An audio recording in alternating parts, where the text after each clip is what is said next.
Selamat pagi, salam Gloria, berkah dalam. Kembali lagi berjumpa dengan saya, Bonaventura Dimas dari Calon Distrik Palembang.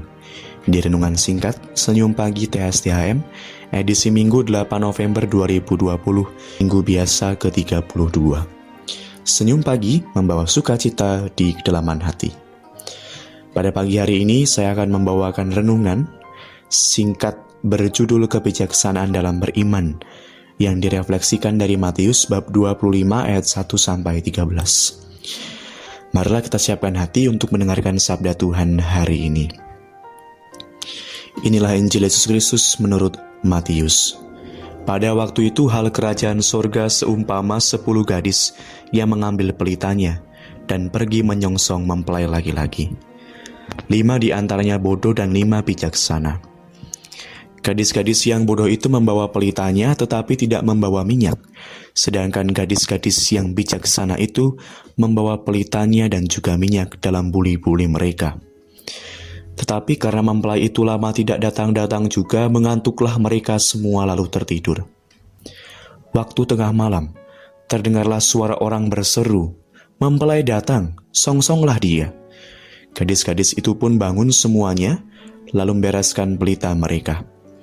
Gadis-gadis yang bodoh berkata kepada gadis-gadis yang bijaksana, "Berikanlah kami sedikit dari minyakmu itu, sebab pelita kami hampir padam." Tetapi jawab gadis-gadis yang bijaksana itu, "Tidak, nanti tidak cukup untuk kami dan untuk kamu. Lebih baik kamu pergi kepada penjual minyak dan beli di situ."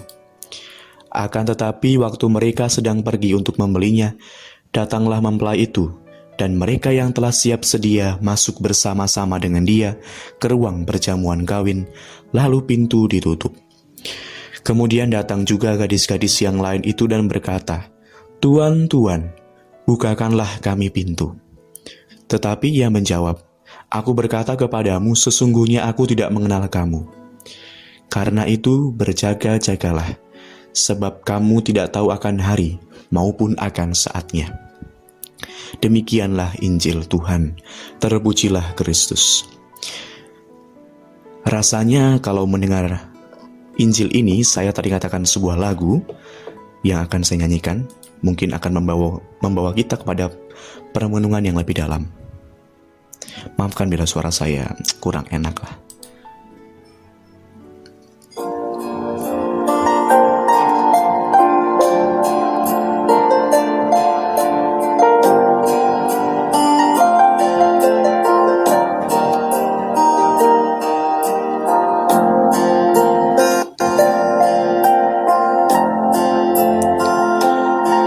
Berdoa dan berjaga-jaga hadapi tanda akhir zaman, agar ku kuat dan ku melihat mukjizat semakin kau nyatakan.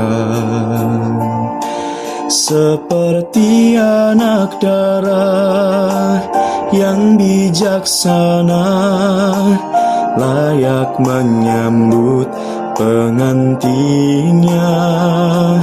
Ku mau siap sedia bagimu Raja, di saat hari Tuhan tiba.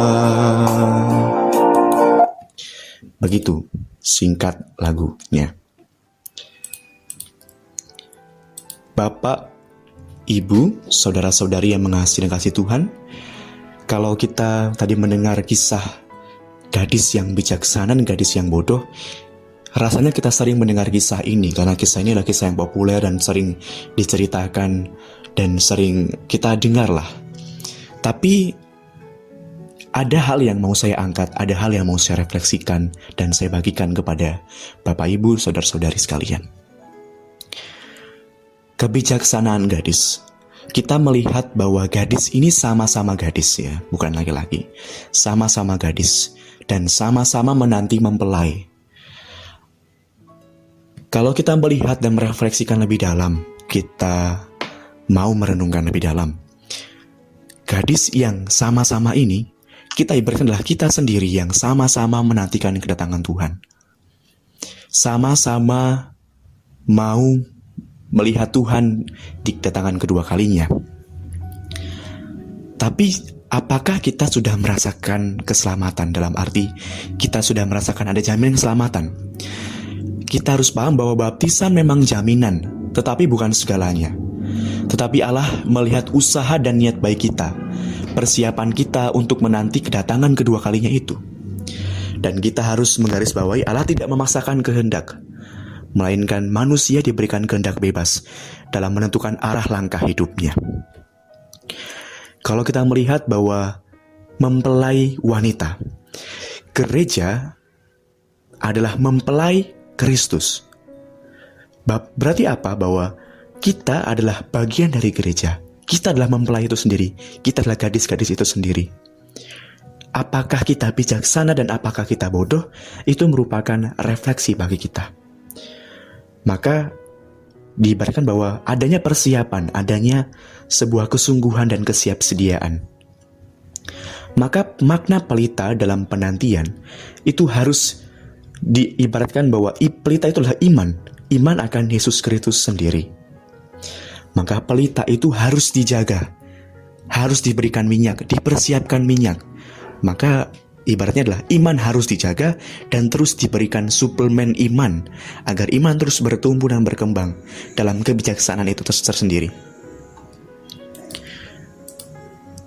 Seringkali dalam misa kita, dalam perayaan Ekaristi khususnya, setiap minggu, bahkan setiap hari, sering berbicara, kami merindukan Engkau, kami menantikan kedatangan Tuhan kedua kali. Tapi apakah kita tahu maknanya? Dan apakah kita melakukan persiapan akan kerinduan itu, akan kedatangan Tuhan yang kedua kali itu? Itu yang harus kita juga refleksikan, kita renungkan. Jangan sampai kita mengucapkan tetapi kita tidak melakukan dan tidak mempersiapkan. Dalam hal ini, kita harus benar-benar mempersiapkan kedatangan Tuhan. Kita seringkali dalam acara televisi ada perakiraan cuaca. Tetapi apakah kita sanggup memperkirakan zaman? Menerka-nerka zaman. Kapankah akhir zaman itu tiba? Dan apakah dalam hal itu kita sudah melakukan langkah-langkah konkret, persiapan-persiapan konkret dalam menyambut kedatangan Tuhan yang kedua kali? Itu yang pertama. Yang kedua, kita melihat dan kita membandingkan saja. Saya mau ajak refleksi ini. Perkawinan di Indonesia adalah perkawinan yang menurut saya cukup mewah. Harus persiapan baju, harus persiapan dekorasi, harus persiapan ini itu, makanan, catering dan segala macam. Tetapi dalam hal ini Yesus berbicara tentang perumahan ini adalah perkawinan sederhana. Cukup menuntut mempelainya untuk mempersiapkan pelita. Maka Yesus tidak menuntut kita untuk sembarangan dalam arti harus menuntut ini itu. Tapi Yesus menuntut sama satu, menuntut untuk kita mempersiapkan iman dengan sungguh. Maka iman yang kita kembangkan, iman yang kita persiapkan adalah iman dalam kesederhanaan. Itu yang harus kita pahami. Saya ingin membagikan suplemen kebijaksanaan, suplemen iman untuk langkah konkret mengembangkan iman, mengembangkan kebijaksanaan. Kita hanya perlu ingat kata bijak. B. Berdoa. Kita harus berdoa. I. Ikuti kata Tuhan, bukan ikuti kata kita. Ikuti kata Tuhan, berarti kita harus melakukan ajari kontra. Apa itu ajari kontra? Ajari kontra adalah di mana kita mengikuti kehendak Tuhan, bukan mengikuti kehendak kita, melawan kehendak kita. Yaitu J. Jangan lupa baca kitab suci.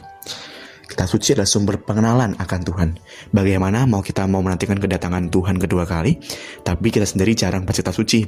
Tidak mengenal Tuhan itu seperti apa. Lalu ada A. Kita harus melakukan amal.